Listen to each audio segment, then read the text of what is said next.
Movie की शुरुआत में हमें वर्ल्ड वॉर 2 का समय दिखाया जाता है। हिटलर अपने साथी से किसी समझौते पर अपनी नाराजगी जताता है। हिटलर अपने साथी केपल से कहता है कि नाजी आर्मी का खौफ कम हो रहा है, लोगों को हमें अपना हाथ उठाकर सल्यूट करना चाहिए। हिटलर हर मुमकिन कोशिश करता है कि दुश्मन की फाउंडेशन तबाह कर सके। अगली सुबह हिटलर जगते हैं तो वो खुद को किसी जंगल में पाते हैं। वो देखता है कि उसे आसमान में किसी भी दुश्मन का एयरक्राफ्ट दिखाई नहीं दे रहा है और ना ही उसे बम के धमाकों की आवाज सुनाई दे रही है। हिटलर उठता है और अपने सामने एक बड़ी बिल्डिंग को देखता है। हिटलर वहाँ मौजूद 3 बच्चों से पूछता है कि मुझे सबसे नजदीक सड़क का रास्ता बताओ। वहाँ पर एक रिपोर्टर फैबियन स्वाट्स की रिपोर्टिंग कर रहा होता है तो उसके पीछे खड़े हिटलर को सभी लोग टीवी में देख लेते हैं। हिटलर अपनी टोपी उठाकर पहनता है और खुद से कहता है मुझे जल्दी से जल्दी बंकर पहुंचना चाहिए। रास्ते में हिटलर देखता है कि कुछ लोग 2 पहिए वाली अजीब सी गाड़ियों से चल रहे हैं। तभी वो खुद को लोगों से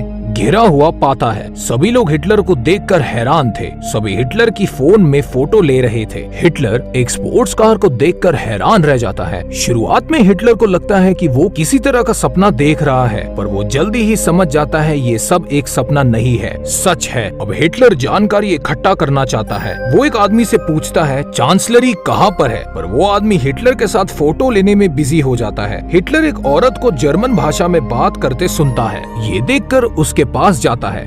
वो औरत हिटलर को अपने पास आते देखकर डर जाती है और उसकी आंखों में पेपर स्प्रे मार देती है। इस वजह से हिटलर को कुछ भी ठीक से दिखाई नहीं देता है। हिटलर बड़ी ही मुश्किल से एक न्यूज़पेपर ले पाता है, पर डेट देखकर हिटलर का दिमाग खराब हो जाता है और वो नीचे गिर जाता है। वहीं दूसरी तरफ हमें एक टीवी कंपनी का मालिक कार्मर दिखाया जा रहा है, जो सबको समझा रहा है कि एक न्यू वर्ल्ड के आने की धारणा करते हैं। मिस कार्टियो बेलेनी को वो मैनेजिंग डायरेक्टर बनाता है। इस बात से क्रिस्टोफर शॉक हो जाता है। फिल्म मेकर क्रिस्टोफर के ऑफिस में आता है और किसी वजह से जॉब से निकाल दिया जाता है। हिटलर को एक आदमी होश में लाता है। होश में आने के बाद वो सबसे पहले डेट पूछता है। वो आदमी कहता है आज 20 अक्टूबर 2014 है। हिटलर को लगता है इस शॉपकीपर ने उसे किडनैप कर लिया है और वो किसी दुश्मन के साथ मिलकर मुझे मारना चाहता है। शॉपकीपर हिटलर को एक चॉकलेट देता है। अब शॉपकीपर हिटलर से कहता है कि पास में एक फिल्म की शूटिंग चल रही है, उन्हें तुम जैसे एक्टर की तलाश है। हिटलर जानकारी के लिए फिर से न्यूज़पेपर पढ़ने लगता है। उसे पता लगता है कि नाजी सेना युद्ध हार गई थी और अब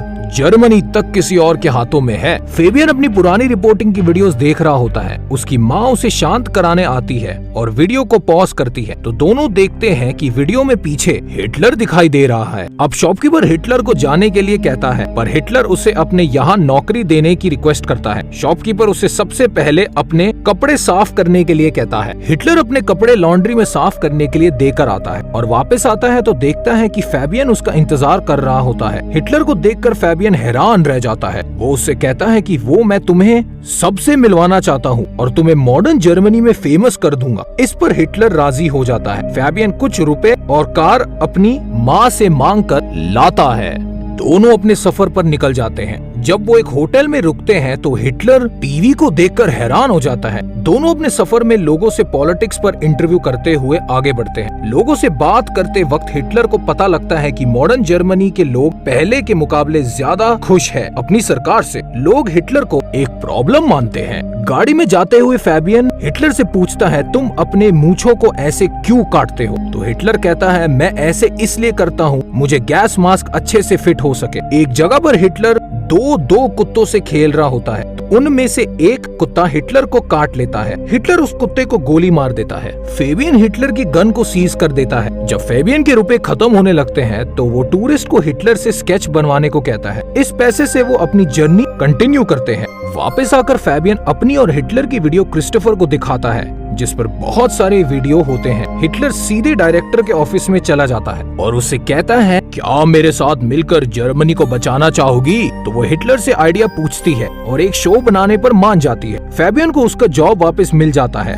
हिटलर जब ऑफिस में कंप्यूटर्स देखता है तो उसे अपने जमाने के वो बड़े बड़े कंप्यूटर्स याद आ जाते हैं। क्रिस्टोफर हिटलर को एक लाइव कॉमेडी शो में लेता है जिसका नाम वो डक होता है। क्रिस्टोफर ब्रिलेनी के लिए रुकावट पैदा करना चाहता है क्योंकि वो उससे जलता है। है। शो स्टार्ट होता है और हिटलर को स्टेज पर बुलाया जाता है। जब हिटलर स्टेज पर चढ़ता है तो सभी लोग शांत हो जाते हैं। हिटलर बोलता है कि मुझे इन लोगों ने गलत स्क्रिप्ट दी है जिसमें भगवान का मजाक उड़ाया गया है। हिटलर ने अपने सफर की दौरान जो जानकारी जुटाई थी उसके बारे में बताने लगता है। सभी को हिटलर की सलाह और स्पीच पसंद आती है। सभी लोग तालियां बजाने लगते हैं। बेलानी क्रिस्टोफर को कहती है इस शो को हर जगह पर टेलीकास्ट करो। हिटलर अब न्यू टीवी शोज में जाता है इंटरव्यू के लिए और जर्मनी को और बेहतर बनाने की सुझाव देता है। मूवी की एंडिंग जानने के लिए कमेंट में पार्ट 2 जरूर लिखिए। और दोस्तों, अगर आपको हमारी ये वीडियो पसंद आई तो एक सब्सक्राइब और एक लाइक जरूर छोड़िएगा। मिलते हैं अगली बार एक और अनोखी कहानी के साथ। Thanks for watching.